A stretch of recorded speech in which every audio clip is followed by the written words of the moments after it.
Hansı kitabları tövsiyə edərsiniz? Mənə sualı verilir. Kitab baxır, kitab yemək kimi bir şeydir. Kitab bərabərdir yemək, yemək bərabərdir kitab.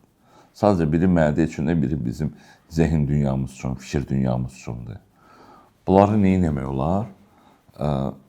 İnsan həm rasional və ya irrasional güclərini artırmalıdır. Öz sahəsinə, öz bilgi sahəsinə bağlı kitablar da oxuya bilərsiniz və mənəviyyatınızı gücləndirmək üçün Məsnevi birinci yerdə dayanır, təbii ki. O bir nömrədir o məsələlərdə.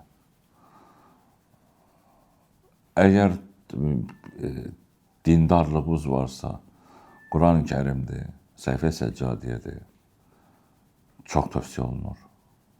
Çünki insan mənəviyyat dünyasını açan kitablardandır və oxuduqca, dərinləşdikcə orada o kitablar insan üçün açılacaq. Quran buna Firdovs deyir, bu oxu qaydasına, Paradise.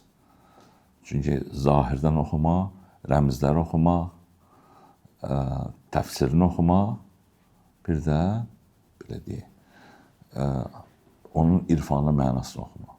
Bu da həyatın içərisindədir. Əgər həyatın içərisindədirsə, təbii ki, biz üçün maraqlı olan şeylər çoxdur. Amma Məsnəvidir, Nəhcül Bəlağədir, Qurandır. Təbii ki, bu, əgər mənəviyyatı tutan insandırsa, Quran oxusun, Qurandan çox əxlaqi yerlər var. Onu oxusun, fikir etsin, süni intellektə versin ki, bu görəsən daha təfsilatı ilə bu izah eləsin ona. Bizim öz kitabımız çıxacaq bu yaxında.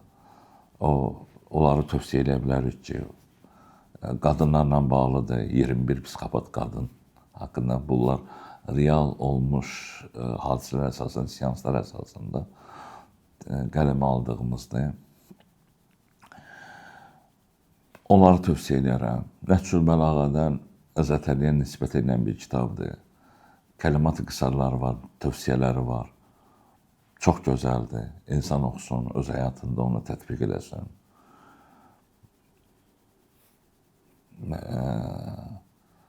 Məqalət var, Şəms Təbrizi. Lao Tsinin kitabı var. Uzaq Şərqin kitablarından. O belə. Yəni, bu ilk top, belə deyək də, 5-likdə deyilən kitablardır ki, insan bunları oxumalıdır. İman səviyyəsində oxumasınız da, heç olmasa mənəviyyatınızı artırmaq üçün gözəl bir kitablar.